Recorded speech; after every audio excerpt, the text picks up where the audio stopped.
Hola, buenas noches. Mi nombre es Giovanni Alberto Castillo Mesa, del Instituto Tecnológico de Tijuana, en la carrera de Ingeniería Industrial Semipresencial. Hoy en Estadística Inferencial 1, clase impartida por Juan José Morales Ibarra, Unidad 1, Actividad 1. Definiciones introductorias. Datos.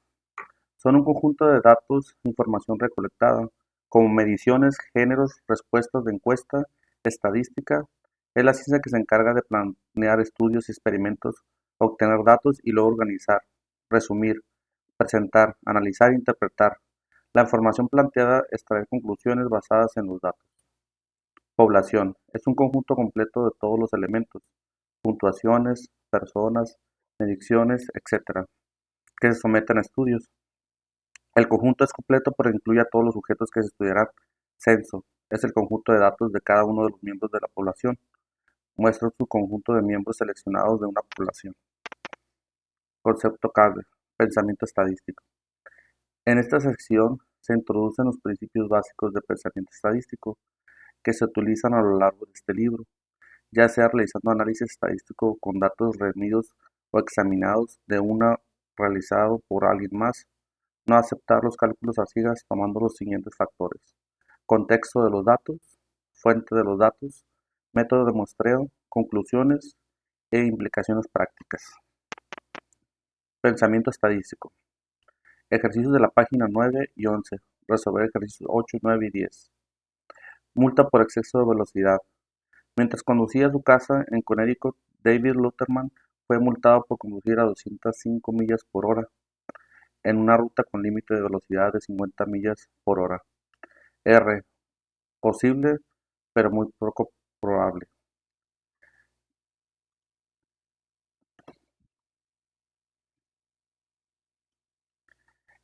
9. Semáforos.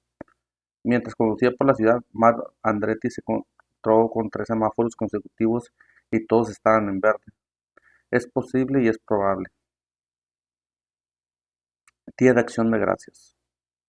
El año próximo, el Día de Acción de Gracias, caerá en lunes. Es imposible y no es probable, ya que el Día de Acción de Gracias se celebra el tercer jueves de cada noviembre. Bueno, esos son todos los ejercicios. Paso al otro tema.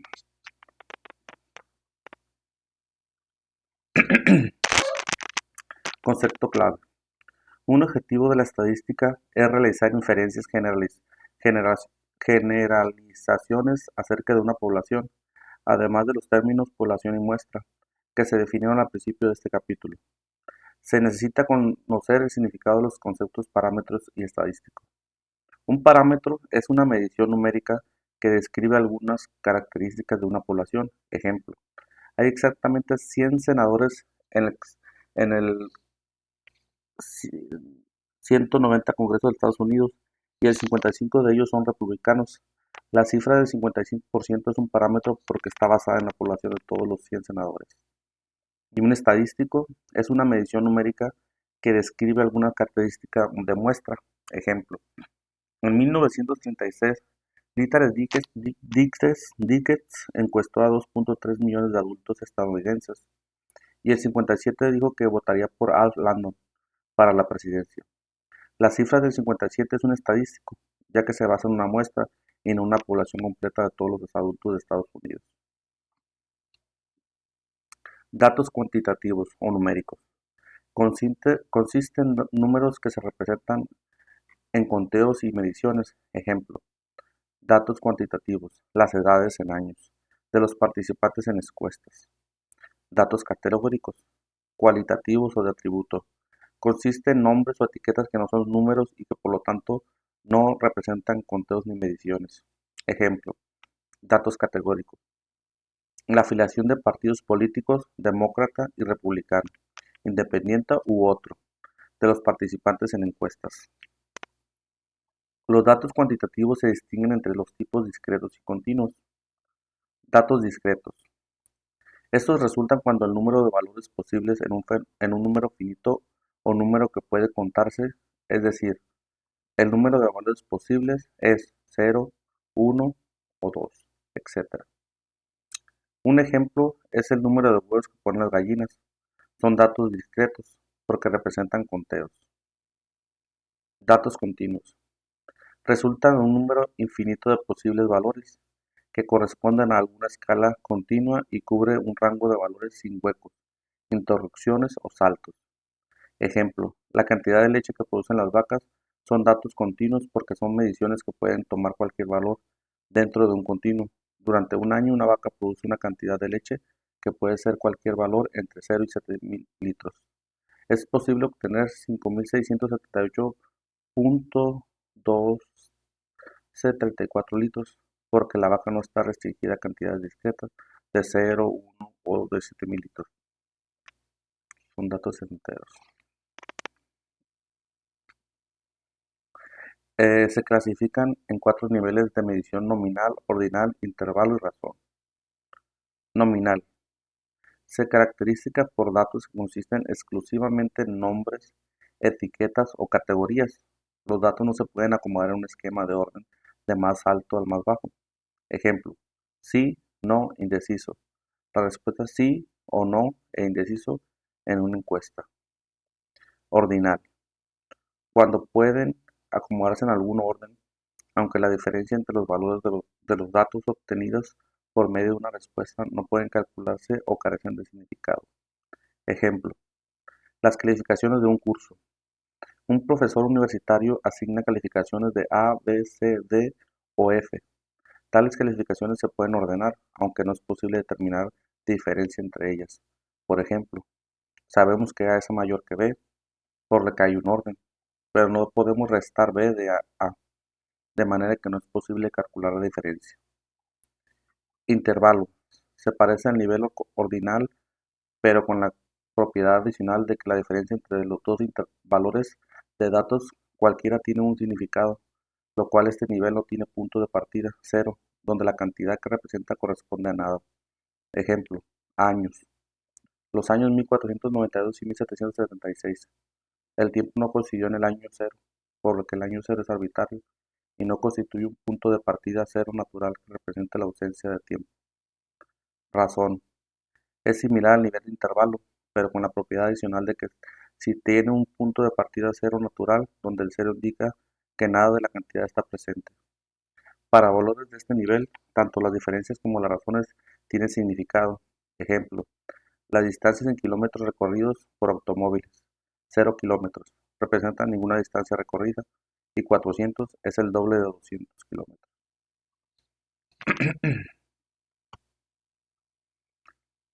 1.3. Tipo de datos. Ejercicios páginas 16 y 17. Resolver ejercicios 8, 10 y 18. Ejercicios a resolver. 3. Dispositivos para cruzar las calles de la ciudad de Nueva York. Hay 3.250 dispositivos para cruzar las calles.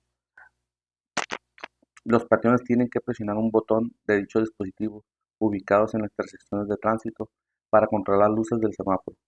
Se descubrió que el 77% de los aparatos no funcionan, según datos de los artículos Forest Services en New York Futility Push Button, de Michael Lew, New York Times. Esto es un dato estadístico. Eso lo podemos ver en lo que leímos anteriormente, los tipos de datos. Entonces aquí vemos que un dato estadístico es una mención numérica que recibe algunas características de la muestra, que fue el ejemplo que vimos hace rato. Entonces, tabla periódica.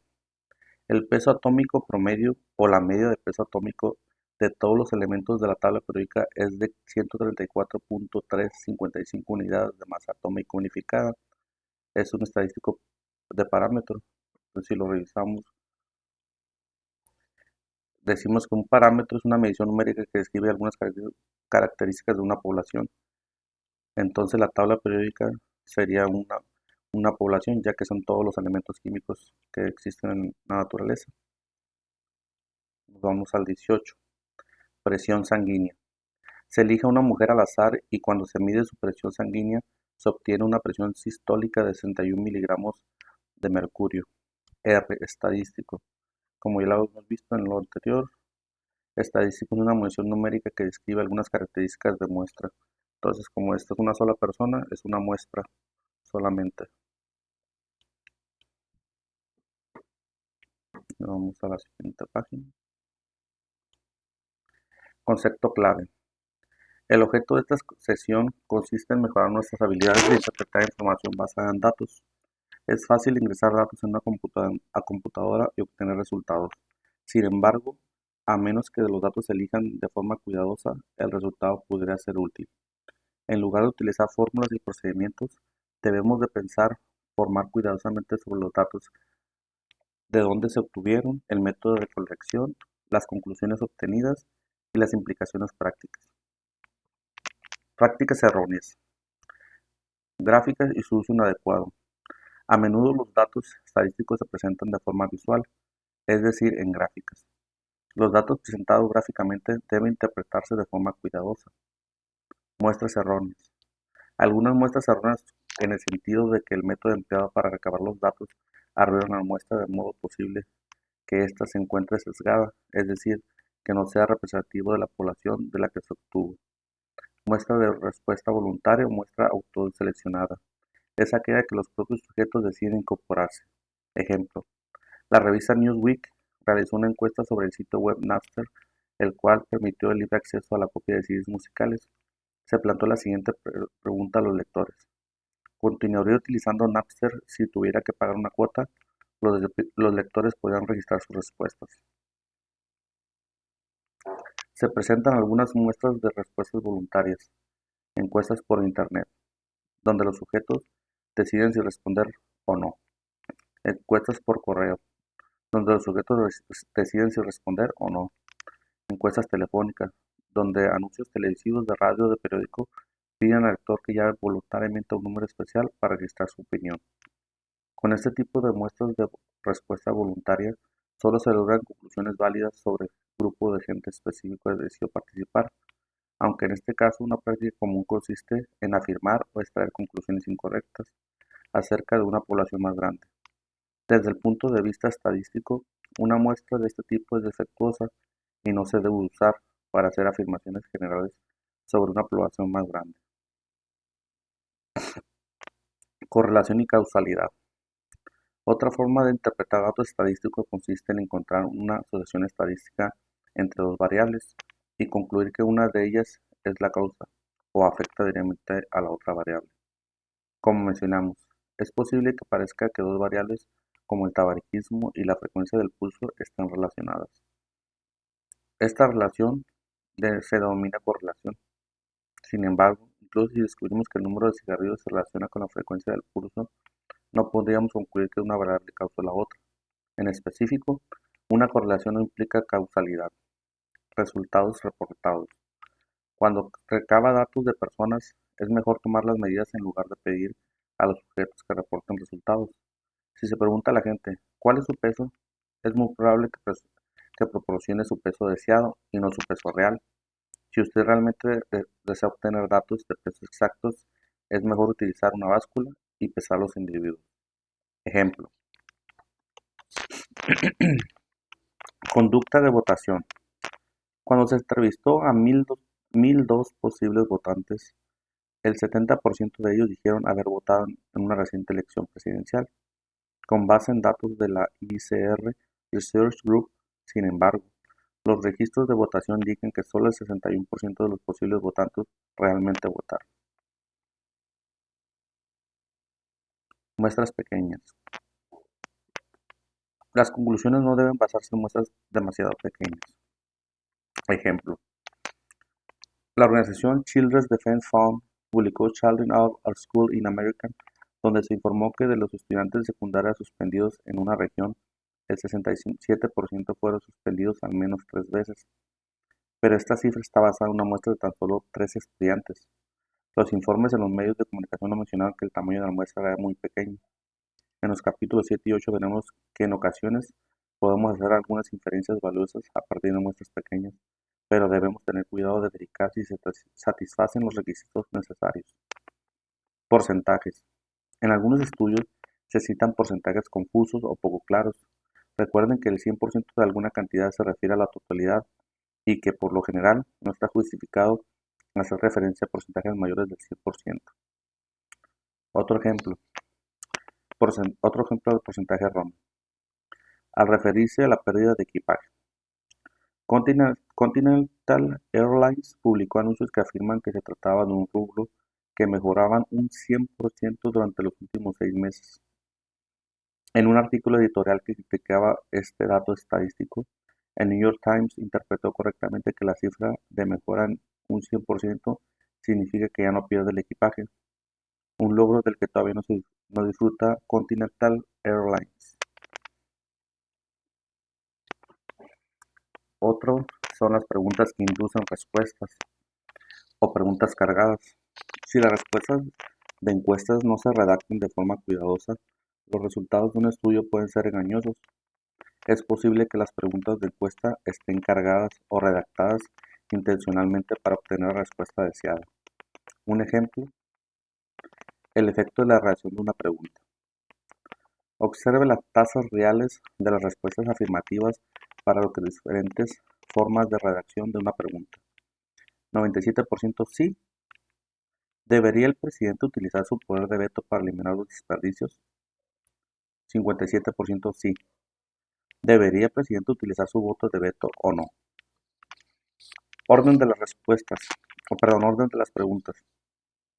En ocasiones las preguntas de las encuestas se sesgan de manera no intencional debido a factores como el orden de los reactivos que se someten a consideración. Ejemplo, efecto del orden de las preguntas. Examine estas preguntas de una encuesta aplicada en Alemania. ¿Cree usted que el tránsito vehicular contribuye a la contaminación del aire más o menos que la industria? La otra es, ¿cree usted que la industria contribuye a la contaminación del aire más o menos que el tránsito vehicular? Cuando se mencionó primero el tránsito, el 45% culpó a este factor y el 27% a la industria. Cuando la industria se mencionó primero, el 24% culpó el tránsito y el 57% culpó a la industria. En este caso estamos viendo preguntas que ya das respuesta y pones un factor al inicio y después el otro factor es secundario, pero no la respuesta, bueno, no sé si es la respuesta correcta, pero las dos son causantes de estas contaminaciones.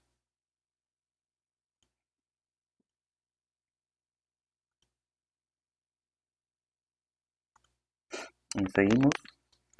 Falta de respuesta. Existe una falta de respuesta cuando alguien rehúsa contestar una pregunta de encuesta o cuando la persona no está disponible. Cuando se plantea preguntas de encuesta a los individuos, algunos se niegan firmemente a responder. La tasa de negatividad ha crecido en los últimos años, en parte debido a que muchos vendedores persisten de los sistemas de telemarketing, tratan de vender bienes o servicios, iniciando con un argumento de venta muy similar a los que utilizan en las encuestas de opinión. En realidad se trata de vender bajo el disfraz de una encuesta. Datos faltantes. En ocasiones los resultados se ven muy afectados por datos faltantes. A veces faltan datos muestrales por el azar, como los sujetos que abandonan un estudio por razones no relacionadas con el mismo, aunque otras veces faltan algunos datos debido a factores especiales, como los individuos con bajo ingreso, que son menos proclives a informar cuánto dinero ganan.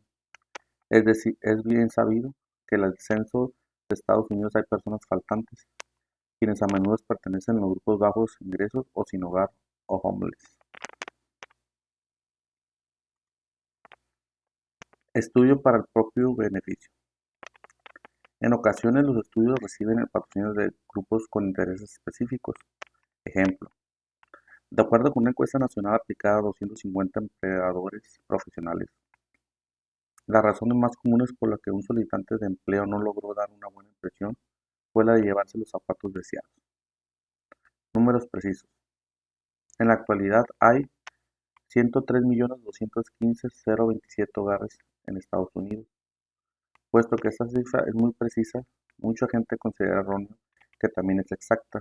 En este caso, el número es una estimación y sería mejor decir el número de hogares aproximados de 103 millones. Distorsión deliberada. En el libro Tainted Truth, Cynthia Rosen cita un ejemplo de la revista Corporate Travel, la cual publicó resultados que mostraban que, entre las compañías de renta de automóviles, Avis fue la ganadora en una encuesta realizada a personas que utilizan dicho servicio. Cuando Hearst solicitó información detallada sobre la encuesta, sus respuestas originales desaparecieron y el coordinador de la encuesta de la revista renunció. Hearst demandó a Avis por publicidad falsa basada en la encuesta y también a la revista. Al final llegó a un acuerdo.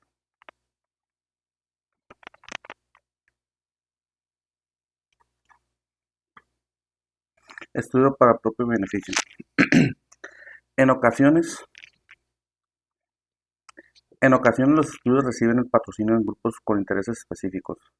Ejemplo, de acuerdo con una encuesta nacional aplicada a 250 empleadores profesionales, la razón más común para que un solicitante de empleo no logró dar buena presión fue la de llevar los zapatos deseados.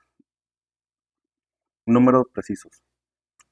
En la actualidad hay 103.215.027 hogares en Estados Unidos. Puesto que esa cifra es muy precisa, mucha gente considera erróneo que también, erróneamente que también es exacta. En este caso, el número es una estimación y será mejor decir que el número de hogares es aproximadamente de 103 millones. Distorsión deliberadas. En el libro Tainted Truth, Cynthia Crossan cita un ejemplo de la revista Corporate Travel, la cual publicó resultados que demostraban que entre las compañías de renta de automóviles, Avis fue la ganadora en una encuesta realizada a personas que utilizan dicho servicio. Cuando Hearst solicitó información detallada sobre la encuesta, las respuestas originales desaparecieron y el coordinador de la encuesta de la entrevista renunció. Hearst demandó a Avis por publicidad falsa basada en la encuesta y también a la revista. Al final llegó a un acuerdo. 1.4. Pensamiento crítico. Ejercicios de las páginas 26 y 23 y 26, resolviendo los ejercicios 3, 8 y 15. Ejercicio 3. Correlación y causalidad. Con el uso de datos, el FBI, la Oficina de Alcohol, Tabaco y Armas de Fuego, Bureau of Alcohol, Tobacco and Firearms, métodos estadísticos demostraron que para los diferentes estados de Estados Unidos existe una correlación o asociación entre el número de armas automáticas registradas y la tasa de homicidio. Podemos concluir que un incremento en el número de armas automáticas registradas causa un aumento en la tasa de homicidios. ¿Podríamos reducir la tasa de homicidios disminuyendo el número de armas automáticas registradas? Respuesta: no, porque una correlación entre dos variables no implica que una sea causa de la otra. No, una reducción en el número de armas automáticas registradas no necesariamente dará como resultado una menor tasa de homicidios, ya que los homicidios también pueden ser por diferentes cuestiones. 8. Prueba sesgada. En el caso judicial de Estados Unidos contra la ciudad de Chicago, un grupo minoritario falló en el examen para ocupar el cargo de capitán de bomberos, en una tasa mucho más alta que un grupo mayoritario. Conclusión: el examen está sesgado y provoca que los miembros del grupo minoritario tengan una tasa de falla mucho más elevada. Respuesta: se argumenta que hubo discriminación en el examen para competir en el examen por el puesto de capitán.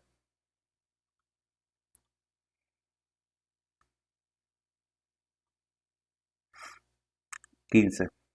Cascos para motociclistas. El Senado de Estados Unidos de Hawái celebró una audiencia para considerar una ley que obliga a los motociclistas a usar cascos. Algunos motociclistas testificaron que habían participado en choques donde los cascos resultaron inútiles. ¿Qué grupo importante no fue capaz de testificar? Véase Selection of Selection Anomalies, de Weiner, Palmer y Brandlow en Chains, volumen 11, número 2. Respuesta: los motociclistas que murieron. 1.4. Perdón, ya lo había revisado. Recolección de datos muestrales. Concepto clave. Los métodos que se analizan en esta sesión son importantes, ya que el método que se utiliza para reunir datos muestrales redundan en la calidad del análisis estadístico. El concepto de una muestra aleatoria simple es especialmente importante, ya que en la sección y en la ya que en esta sección y en el resto del libro se utiliza esa forma de muestreo. Mientras leas esta sección, tenga en mente el siguiente concepto. Si los datos muestrales no se reúnen de forma adecuada, resultarán tan inútiles que ningún grado de tortura estadística podrá salvarlos. Fundamentos de recolección de datos. Los métodos estadísticos se rigen por los datos recabados. Por lo regular obtenemos datos de fuentes distintas. Los estudios observacionales, los experimentos. Estudio observacional. Vemos y medimos características específicas, pero no intentamos modificar los sujetos que estamos estudiando. Experimento. Aplicamos algunos tratamientos y luego procedemos a observar sus efectos sobre los sujetos. En los experimentos, los sujetos se denominan unidades experimentales. Tengo, tenemos dos ejemplos. Un estudio observacional. Un ejemplo de un estudio observacional es aquel en que se encuesta a los individuos, pero sin aplicar ningún tratamiento. La encuesta de Litter y Dickens, en la que se preguntó a los participantes por quién votarían en la elección presidencial, es un estudio observacional. Se entregó a los individuos en relación con sus preferencias electorales, pero no se les aplicó ningún tipo de tratamiento. Experimento. El experimento de salud pública más grande que se haya realizado en un grupo de 200.745 niños recibió un tratamiento que consistía en la vacuna de Salk, mientras que un grupo de 200.229 niños recibieron un placebo. Las inyecciones de la vacuna Salk constituyen un tratamiento que modificó a los sujetos, por lo que se trata de un ejemplo de un experimento. Tipo de muestreo. Una muestra aleatoria simple de n sujetos se realizó de manera que cada posible muestra del mismo tamaño n tenga la misma posibilidad de ser elegida. En una muestra aleatoria, los miembros de la población se seleccionan de forma que cada miembro individual tenga la misma posibilidad de ser elegido. Una muestra probabilística implica seleccionar a miembros de una población de forma que cada miembro tenga una posibilidad conocida, aunque no sea necesariamente la misma, de ser elegido. Otros métodos de muestreo. Además de las muestras aleatorias y las muestras aleatorias simples, existen otras técnicas de muestreo. Aquí se describen las más comunes. En la figura 1.2 se comparan los distintos métodos de muestreo. Muestreo sistemático. Elegimos algún punto de partida y luego seleccionamos cada éximo, por ejemplo, cada cuagésimo elemento en la población. Muestreo de conveniencia. Simplemente se utilizan resultados que son muy fáciles de obtener, que en este caso pues aquí va pasando la persona y le preguntas o a un familiar. Muestreo estratificado. Subdividimos a la población en al menos dos grupos o estratos diferentes, de manera que los sujetos que pertenecen al mismo subgrupo compartan las mismas características como género, categoría, edad, y luego tenemos una muestra de cada subgrupo o estrato. Muestreo por conglomerados. Primero dividimos el área de la población en secciones o conglomerados, luego elegimos al azar algunos de los conglomerados y después elegimos a todos los miembros de los conglomerados seleccionados. Más allá de los fundamentos de la recolección de datos, en esta parte refinaremos lo que hemos aprendido acerca de los estudios observacionales y los experimentos, analizar distintos tipos de estudios observacionales y diseños de experimentos. Existen varios tipos de estudios observacionales donde los investigadores observan y miden características de los sujetos. En este caso, tenemos un estudio transversal. Los datos se observan, miden y se reúnen en un solo momento. Estudio retrospectivo o de control de caso. Los datos se toman del pasado mientras se examen de registros, entrevistas u otros recursos. Estudio prospectivo o longitudinal o de cohorte.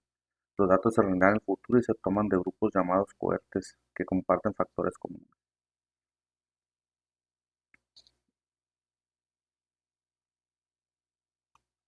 Experimento de la vacuna SARS. En 1954 se diseñó un experimento masivo con la finalidad de probar la efectividad de una vacuna SARS para prevenir poliomielitis, una enfermedad que se había causado la muerte o parálisis de miles de niños. En este experimento se administró un tratamiento de la vacuna SARS a un grupo de 200.745 niños. Ok, sí, la vi. Entonces, diseño experimental inadecuado. Tratar a todas las mujeres y no tratar a los hombres. Problema: no se sabe si los efectos se deben al género o al tratamiento. Entonces aquí se hizo un proceso aleatorio de un nacimiento en la moneda de los niños que recibieron la vacuna. 33 desarrollaron posteriormente poliomielitis, aunque de los niños que recibieron el placebo, 115 desarrollaron la enfermedad. ¿Ok? Diseño experimental completamente aleatorio. De manera aleatoria se determina quién recibe tratamiento. Diseño de bloques aleatorio. Se forma un bloque de mujeres y un bloque de hombres. Dentro de cada bloque se selecciona al azar los sujetos que reciben el tratamiento. 1.5. Reclusión de datos muestrales. Ejercicio de la página 34-35. Ejercicios 4, 9, 13 y 26. Muestras de conveniencia. El autor realizó una encuesta entre los estudios de sus clases. Le pidió indicar si eran zurdos o diestros. Es probable que esta muestra de conveniencia arroje resultados que sean típicos de la población. Es probable que los resultados sean buenos o malos. La calidad de los resultados de esta encuesta refleja la calidad de muestras de conveniencia en general. Se trata de un diseño experimental, lo cual los niños fueron seleccionados aleatoriamente. Ergonomía. Un alumno del autor reunió medidas de la longitud del brazo de sus familiares, de conveniencia. Cata de vino. En una ocasión, el autor observó a catadores de vino profesionales mientras trabajaban en una instalación de prueba de Consumer Union en Yonkers, New York. Supongamos que la prueba incluye 3 vinos distintos elegidos al azar de 5 bodegas de vino diferentes. Respuesta: estratificado. Muestra de estudiantes. Un salón de clases alberga a 36 estudiantes sentados en 6 filas diferentes, con 6 estudiantes en cada fila. El profesor arroja un dado para elegir una fila y luego lo arroja nuevamente para elegir un estudiante específico de la fila. El proceso se repite hasta completar una muestra de 6 estudiantes. Este plan de muestreo da como resultado una muestra aleatoria. Una muestra aleatoria simple. Explique. Muestra aleatoria simple.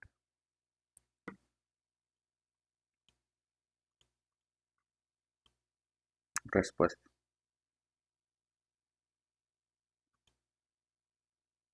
Distribución de frecuencias. Una distribución de frecuencias o tabla de frecuencias indica cómo un conjunto de datos se divide en varias categorías o clases.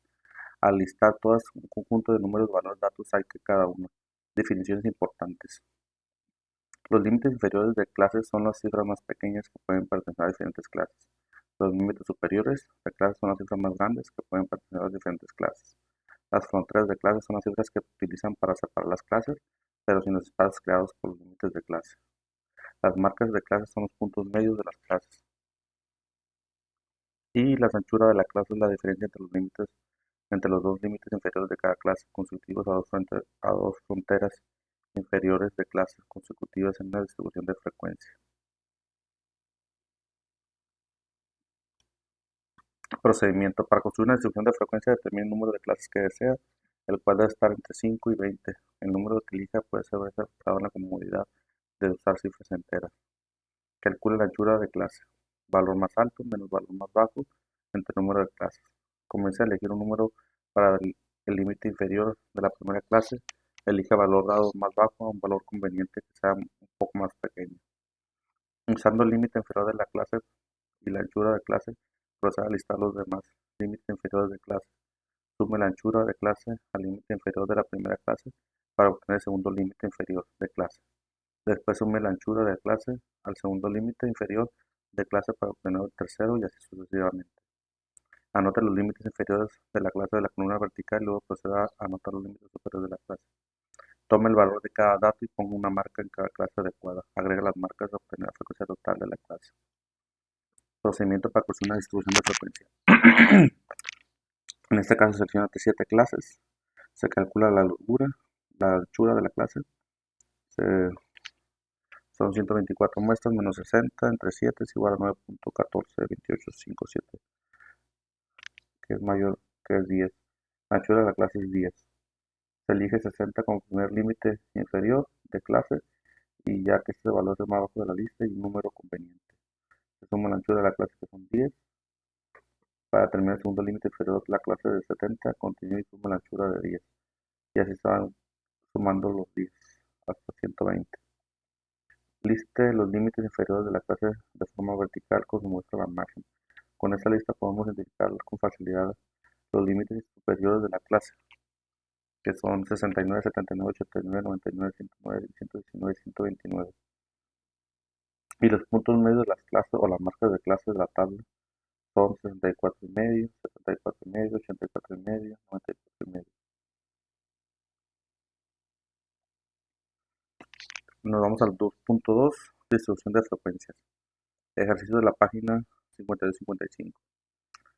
Dice, en este ejercicio hay que identificar la anchura de la clase, las marcas de la clase y las fronteras de clase para distribuciones de frecuencia indicadas. Y nos muestra una tabla donde ya están las frecuencias y los pesos en libras de metal con desecho. Entonces aquí podemos ver que hay una anchura de 1. Bueno, aquí ya tenemos la respuesta. El ancho de la clase es 1. La marca de la clase, que es .491, 1, 495, 2, y así sucesivamente. Las fronteras de la clase es menos .005, 0.995, 1995, 2995, que estas serían las fronteras. Entonces aquí gráficamente podemos ver que de 0 a 1 es la anchura y los límites inferiores es 0 a .99, el segundo es 1 a 1.99, tercero y así sucesivamente. Y aquí están cuántas frecuencias hay, cuántos números hay dentro de estos intervalos. Para primera frecuencia tenemos, perdón, para primera clase tenemos 5, la segunda 26 y así sucesivamente.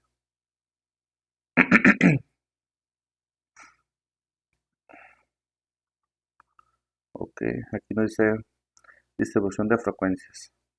Relación de dientes de leche. A continuación se presenta una lista. Ok, vamos a abrir el Minitab. Permítanme. Ahora sí nos dice relación de dientes de leche A. A continuación se presenta una lista de cantidades de estroncio 90 en miliberquereles que hay una muestra aleatoria simple de dientes de leche.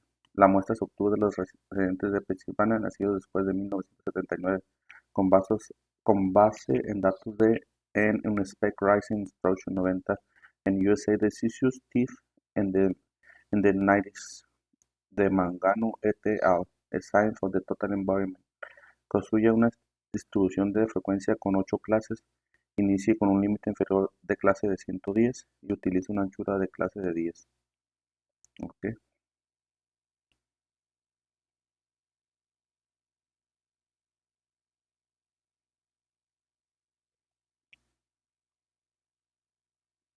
Entonces vamos a Minitab, ya tenemos los datos aquí. Aquí los tenemos en el C3. Tenemos Static, Graphic, histogramas, simple, relación de dientes, escala, pues no vamos a frecuencia, ya lo tenemos seleccionado. Vamos a escala, Y, frecuencia, ok,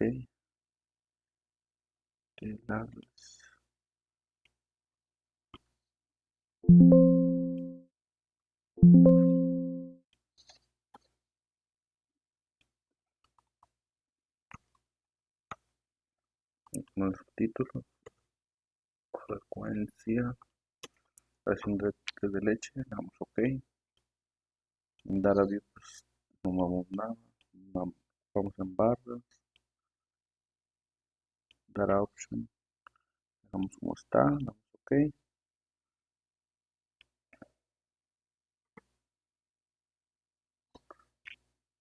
Ya se ve la gráfica, entonces el ejercicio nos dice que demos una clase de 8.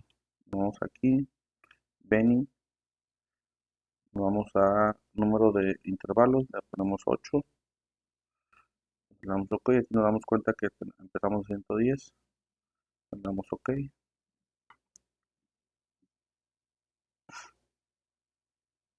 También le adherimos las marcas o labels a los yes para que nos dé el número de cada gráfica. Bueno, lo hizo rápido, nos vamos aquí a adherir, dar a labels y le damos ok. Entonces aquí ya tenemos el número de intervalos. Entonces de 10 a 120 tenemos 2, 2, 5. Entonces aquí ya tenemos lo que es el resultado. ¿Qué más nos pregunta el inciso? Ok, pues acá ya lo podemos ver. Aquí tenemos la gráfica y pues en esta nos pide la distribución de frecuencia en porcentaje, pero igual lo podemos hacer. Nos vamos a ir en mitad.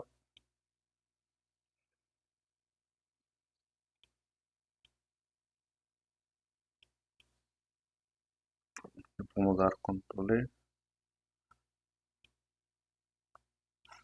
le damos porcentaje, le damos OK. Aquí ya nos da lo que es en porcentaje. De igual forma le damos los intervalos en 8 y le damos su etiqueta para que nos dé los valores y aquí podemos ver el porcentaje, que es lo que tenemos en la gráfica, que tenemos ya en la presentación. Aquí tenemos el porcentaje. También podemos hacer antes de salirnos, vamos a ir a Vini, perdón,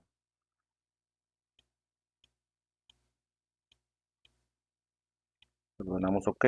También nos podemos ir a control E y en Data Option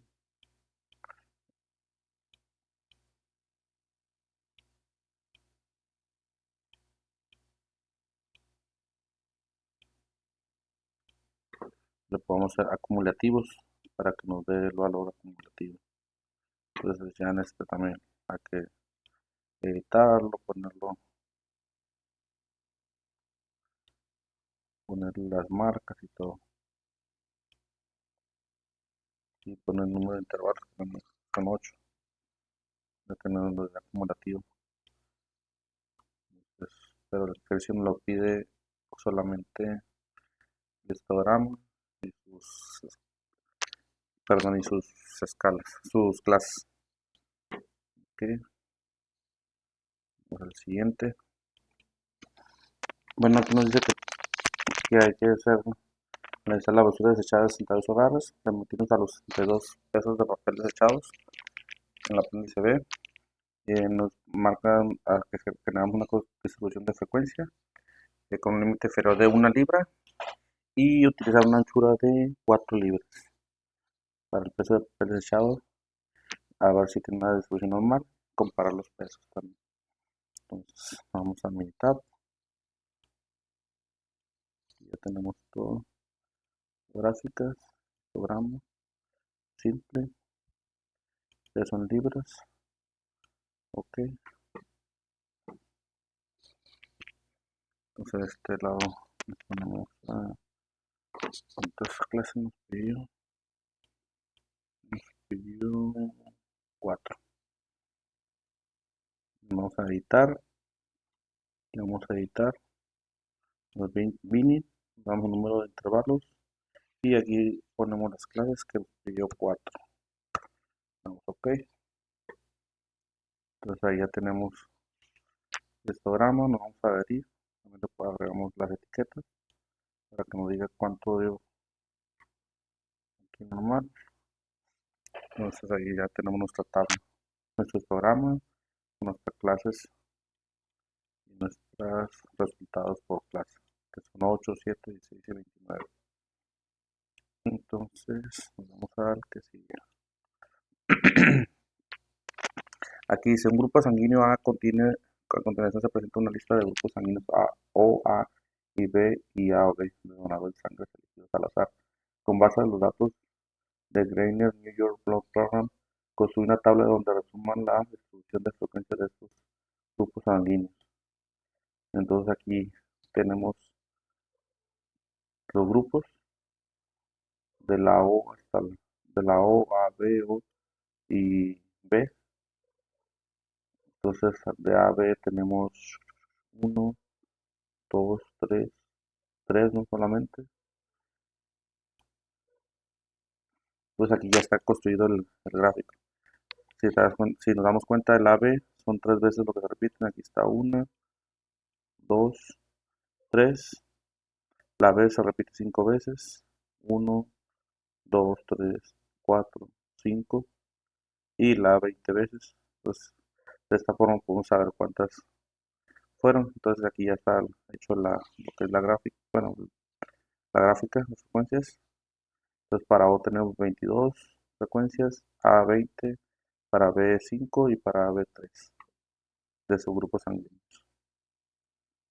Vamos a lo que sigue. Un histograma es una gráfica con barras de la misma anchura dibujada una junto a la otra, sin espacios entre sí. La escala horizontal representa clases de valores de datos cuantitativos, en tanto que la escala vertical representa frecuencias. Las alturas de las barras corresponden a los valores de las frecuencias. Entonces aquí podemos ver cómo lo vemos en este. Estas son las frecuencias. Las frecuencias son los números de veces que se repite ese mismo número. Y en este caso, en estas clases, las frecuencias son 13, pero hay clases que determinan de dónde empieza a dónde termina, que es un rango.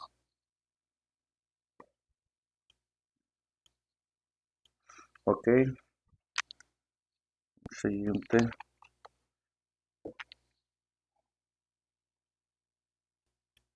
Vamos a estadísticas.